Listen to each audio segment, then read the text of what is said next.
आदम और हव्वा की कहानी हम सब ने किसी न किसी रूप में सुनी है, लेकिन आज हम इसे सिर्फ एक कहानी की तरह नहीं देखेंगे।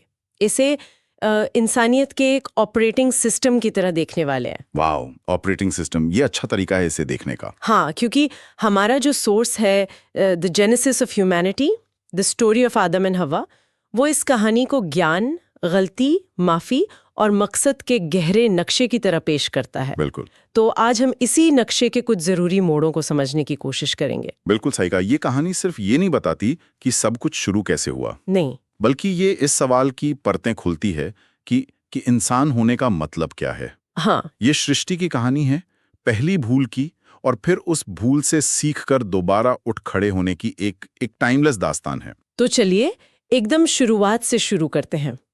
कहानी आदम के बनने से भी पहले शुरू होती है। जी। सोर्स बताता है कि अल्लाह ने फरिश्तों से कहा कि वो धरती पर एक खलीफा बनाने वाले हैं। हाँ। मतलब अपना एक प्रतिनिधि। हाँ। मुझे यहाँ एक बात बड़ी दिलचस्प लगी, फरिश्तों का रिएक्शन।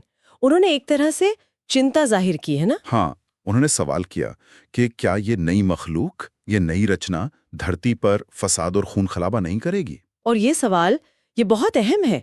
फरिश्ते तो आज्ञाकारी मखलूक हैं। बिल्कुल। उनमें फ्री विल, मतलब अपनी मर्जी से चुनने की वो क्षमता नहीं है जो इंसानों को दी गई। तो उन्होंने अपने अनुभव से सोचा होगा। हाँ, उन्होंने एक तरह से रिस्क असेसमेंट किया कि जिसे चुनने की आजादी होगी वो गलत भी तो चुन सकता है और उससे फसाद होगा। और इस पर अल्लाह का जवाब वो भी उतना ही गहरा है। जो मैं जानता हूं वो तुम नहीं जानते। बिल्कुल, ये सिर्फ एक जवाब नहीं है, ये एक ऐलान है। मतलब इस रचना के पीछे एक ऐसा डिवाइन प्लान है जो शायद पहली नजर में समझ ना आए, और जिसमें गलती करने की गुंजाइश भी उस बड़े प्लान का ही एक हिस्सा है। वाह। ये एक तरह से डिवाइन ट्रस्ट का स्टेटमेंट है कि हाँ, इंसान में गड़बड़ी करने की क्षमता है, लेकिन उसमें पश्चाताप करने, सीखने और उस गलती से ऊपर उठकर कुछ महान करने की क्षमता भी है। और यही वो चीज थी जो फरिश्ते उस वक्त नहीं देख पा रहे थे। चलिए अब आते हैं आदम की सृष्टि पर।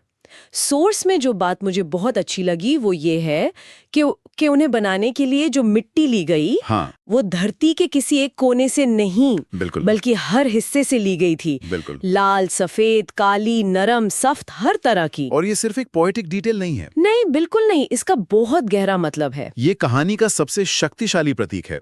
इसका मतलब है कि इंसानी विविधता, हमारी डाइवर्सिटी, ये कोई बाद में हुई चीज नहीं है। ये हमारे मूल डिजाइन का हिस्सा है। बिल्कुल। हमारी त्वचा के रंग, हमारी भाषाएं, हमारे स्वभाव, ये सब उसी पहली मुट्ठी भर मिट्टी से निकले हैं। तो ये तो नस्लवाद और श्रेष्ठता की भावना पर सबसे गहरी चोट है। फिर आदम को वो चीज मिली जो उन्हें फरिश्तों से भी अलग बनाती है, ज्ञान। अल्लाह ने उन्हें सभी चीजों के नाम सिखाए। यहाँ नाम सिखाने का मतलब क्या सिर्फ रटना था? नहीं, बिल्कुल नहीं। अरबी में इल्मुल अस्मा का मतलब सिर्फ नाम जानना नहीं है। अच्छा। इसका मतलब है चीजों की प्रकृति, उनके गुण और उनके बीच के रिश्तों को समझना। ये कंसेप्चुअल नॉलेज है।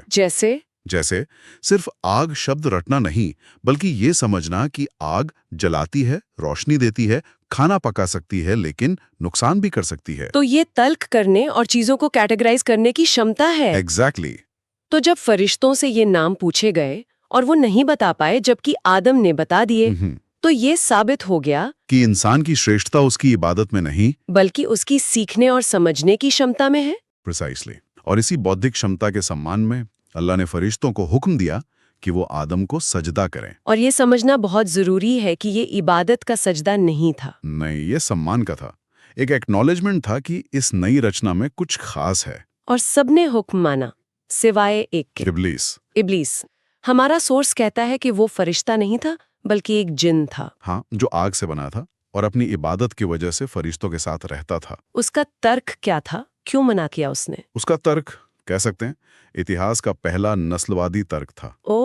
उसने कहा, मैं इससे बेहतर हूं, तूने मुझे आग से बनाया और इसे मिट्टी से। उसने अपनी रचना के तत्व को अपनी पहचान और अपनी श्रेष्ठता का आधार बना लिया। उसने ये देखने से इनकार कर दिया कि असली महानता बनाने वाले में होती है, बनाई गई चीज में नहीं। ये अहंकार की सबसे पहली और सबसे खतरनाक मिसाल थी। तो यहाँ कहानी का पहला बड़ा संघर्ष स्थापित हो गया, विनम्रता बनाम अहंकार। बिल्कुल। और ये संघर्ष सिर्फ कहानी में नहीं, हर इंसान के अंदर चलता है। सही कहा। ज्ञान हमें विनम्र बनाता है, जबकि अहंकार हमें अपनी असलियत से दूर ले जाता है। तो आदम जन्नत में है, उन्हें सम्मान मिल चुका है, लेकिन कहानी में एक खालीपन है।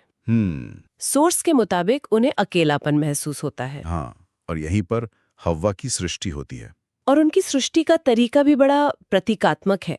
उन्हें आदम की पसली से बनाया गया जब वो सो रहे थे। हाँ, इसके पीछे एक खूबसूरत संदेश छिपा है। उन्हें आदम के सिर से नहीं बनाया गया कि वो उन पर हुक्म चलाएं, नहीं उनके पैरों से कि वो उन्हें रौंदे। बिल्कुल, उन्हें पहलू से, पसली से बनाया गया, दिल के करीब, बराबर की साथी और हमसफर बनने के लिए। हाँ, ये पार्टनरशिप और बराबरी के विचार को कहानी की बुनियाद में ही स्थापित कर देता है। सही है। वे दोनों जन्नत में एक साथ रहते हैं, उन्हें पूरी आजादी है, सिवाय एक शर्त के। एक खास पेड़ का फल नहीं खाना। ये एक मना किया गया पेड़ का आइडिया क्यों जरूरी है? ये फ्री विल की यानी इच्छा शक्ति की पहली परीक्षा है। अच्छा, अगर सब कुछ ही अलाउड हो तो आज्ञाकारिता या चुनने की आजादी का कोई मतलब नहीं रह जाता। सही बात है। वो एक पेड़ ही था जो उन्हें ये याद दिलाने के लिए था कि वे आजाद हैं, लेकिन एक सीमा के अंदर। ये अनुशासन और आत्मनियंत्रण का पहला सबक था। कह सकते हैं कि ये ब्रह्मांड का ultimate do not push this button वाला सीन था। हाँ, बिल्कुल। और जहां एक डू नॉट पुश वाला बटन हो, वहां कोई ना कोई उसे दबाने के लिए उकसाने जरूर आता है। सही कहा। यहां इब्लीस की वापसी होती है, जो अब शैतान बन चुका है। उसका तरीका बड़ा दिलचस्प है। वो सीधे आकर ये नहीं कहता कि अल्लाह का हुक्म तोड़ो। नहीं, क्योंकि शैतान कभी सीधा हमला नहीं करता। वो एक मनोवैज्ञानिक की तरह काम करता है। उसने उनकी सबसे गहरी इच्छाओं को निशाना बनाया। बिल्कुल, उसने फुसफुसाया, जानते हो इस पेड़ से क्यों मना किया गया है? क्योंकि इसे खाकर तुम फरिश्ते बन जाओगे या हमेशा हमेशा के लिए जिंदा रहोगे। उसने मना की हुई चीज को उनकी सबसे बड़ी ख्वाहिश का हल बनाकर पेश किया। वाह, उसने नाफरमानी को एक शॉर्टकट की तरह बेचा। हाँ, मैं तुम्हारा भला चाहता हूं के भेस में ये प्रलोभन की साइकोलॉजी है। शैतान कभी नहीं कहता मैं तुम्हें बर्बाद करना चाहता हूँ। वो हमेशा कहता है मैं तुम्हें वो दिलाना चाहता हूं जो तुम सच में चाहते हो, बस मेरा तरीका अपनाओ। उसने अल्लाह की नीयत पर शक पैदा कर दिया और अपनी झूठी हमदर्दी का यकीन दिलाया। और आदम और हव्वा जो इंसान थे और भूलने की क्षमता रखते थे, वो उसके धोखे में आ गए। उन्होंने फल खा लिया और खाते ही जो हुआ वो बड़ा नाटकीय है। उन्हें अपनी नग्नता का एहसास हुआ। इसका क्या मतलब है? ये सिर्फ शारीरिक नग्नता नहीं थी। नहीं, ये मासूमियत का पर्दा हटने जैसा था।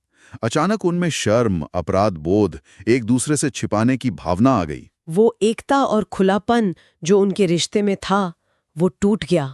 हाँ, वो अब सिर्फ एक नहीं थे, बल्कि दो अलग अलग व्यक्ति थे जिन्हें अपनी गलती का बोझ महसूस हो रहा था। इसीलिए वो पत्तों से खुद को ढकने लगे। यहाँ कहानी का सबसे अहम मोड़ आता है जब अल्लाह ने उनसे सवाल किया। हाँ, क्योंकि इब्लीस से भी सवाल हुआ था और अब इनसे भी हो रहा है, और दोनों के जवाब में जमीन आसमान का फर्क है। और यही फर्क इंसान और शैतान के रास्ते को हमेशा के लिए अलग कर देता है। कैसे? जब इब्लीस से पूछा गया तो उसने क्या कहा? उसने अहंकार से जवाब दिया, तूने मुझे गुमराह किया। उसने अपनी गलती की जिम्मेदारी अल्लाह पर डाल दी। बिल्कुल, उसने कोई अफसोस नहीं दिखाया, कोई माफी नहीं मांगी। लेकिन आदम और हव्वा? नहीं, उन्होंने कोई बहाना नहीं बनाया। नहीं, उन्होंने ये नहीं कहा कि शैतान ने हमें बहका दिया था। उन्होंने फौरन जिम्मेदारी ली। हाँ, उन्होंने जो दुआ की, जिसका जिक्र कुरान में है, वो इंसानियत के लिए एक सबक है। ए हमारे रब, हमने अपनी जानों पर जुल्म किया, और अगर तूने हमें माफ न किया और हम पर रहम न किया तो हम यकीनन घाटा उठाने वालों में से हो जाएंगे। इसमें 3 चीजें हैं। हाँ, अपनी गलती का इकरार, हमने जुल्म किया, अल्लाह की रहमत की उम्मीद और अपनी कमजोरी का एहसास। ये अहंकार का ठीक उल्टा है। तो गलती करना इंसान की फितरत का हिस्सा है, लेकिन उस पर अहंकार करना शैतानी रास्ता है। और गलती मानकर माफी मांगना इंसानी रास्ता है। बिल्कुल, अल्लाह ने उनकी तौबा कबूल की, उन्हें माफ कर दिया और अब उन्हें धरती पर भेजा गया। हाँ, यहीं पर एक आम गलतफहमी होती है। लोग सोचते हैं कि धरती पर भेजा जाना एक सजा थी, जबकि सोर्स इसे अलग तरह से देखता है। हाँ, ये बात मुझे बहुत जरूरी लगी। ये सजा नहीं थी, बल्कि उनके मकसद की पूर्ति थी। उन्हें बनाया ही गया था धरती के खलीफा के तौर पर।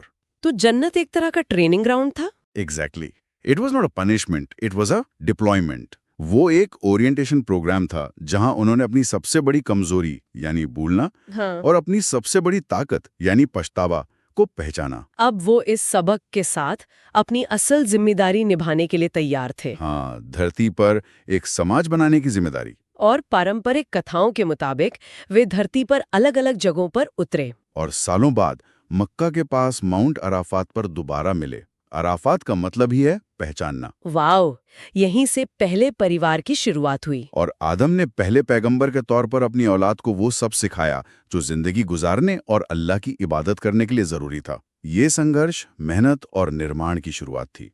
तो जब हम इस पूरी कहानी को एक साथ जोड़कर देखते हैं तो ये सिर्फ एक घटना नहीं लगती, नहीं, बल्कि एक साइकिल जैसा लगता है, एक पैटर्न जो आज भी हमारी जिंदगियों में दोहराया जाता है। बिल्कुल। इससे कुछ बहुत साफ सबक मिलते हैं। पहला तो ये कि गलती करना अंत नहीं है, बल्कि पश्चाताप और वापसी का दरवाजा हमेशा खुला है। ये उम्मीद का संदेश है।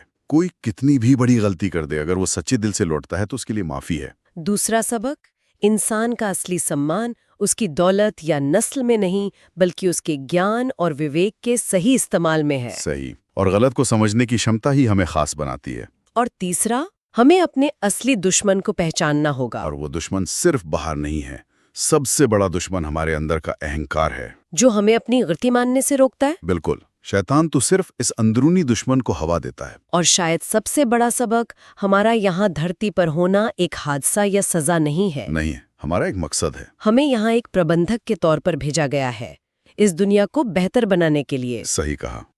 ये सबक दिखाते हैं कि ये कहानी सिर्फ अतीत की नहीं, ये हर इंसान की अपनी जाती कहानी है। हम सब ज्ञान की तलाश में हैं, हम सब गलतियां करते हैं, हम सब प्रलोभनों का सामना करते हैं, और हम सब अपने अंदर के अहंकार से लड़ते हैं। और आखिर में हम सब अपनी जिंदगी के मकसद को ढूंढने और उसे पूरा करने की कोशिश करते हैं। तो आदम और हव्वा की कहानी सिर्फ मानवता की सुबह की कहानी नहीं है, बल्कि ये हर दिन हमारे अंदर होने वाली जद्दोजहद की कहानी है।